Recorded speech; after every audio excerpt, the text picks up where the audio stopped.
told you about my coconut bread. I'm just a coconut fanatic. When I was a little girl, my favorite candy bar was that coconut one that comes robed in dark chocolate. So here we're just starting with 1.5 cups of flour.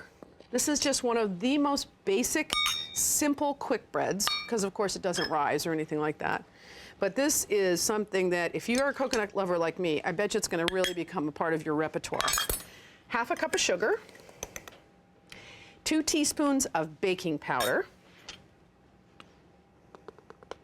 We're almost there. No excuse not to make your own baked goods. I mean, when I make something like this and it's so simple, I just think, why do we buy a lot of the time? And 1/2 teaspoon of salt. And this is just the beginning of a quick bread, just whisking up the dry ingredients. So I'm just putting my 1 beaten egg in here. I need 1/2 cup of milk.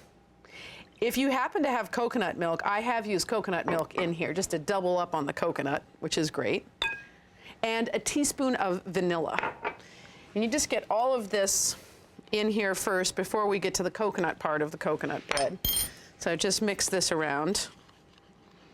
And it's a really, really, really nice bread. It's pretty funny though, because it's going into a very tiny looking loaf pan, but you'd be surprised how it puffs up and makes the best bread. Okay, it's a rather thick batter here.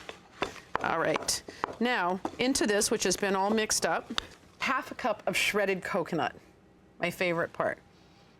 Just makes me happy to smell coconut. Makes me happy to taste it. Reminds me of so many things, just a tropical vacation, childhood candy bar, you name it. So the coconut, all you have to do here is just get it all mixed in, and that's good. And my loaf pan here has been buttered, and that's all you really need to do. And it's a 5-inch loaf pan. It's deep, and we have baking powder in here, we have an egg, so it's gonna puff right up. All right, that is done. That's perfect.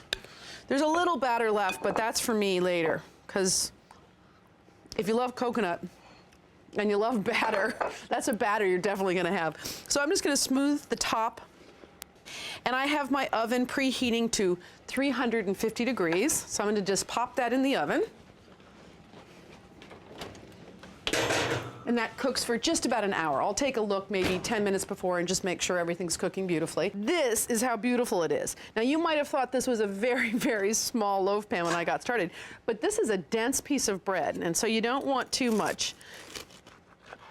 It's cooked beautifully.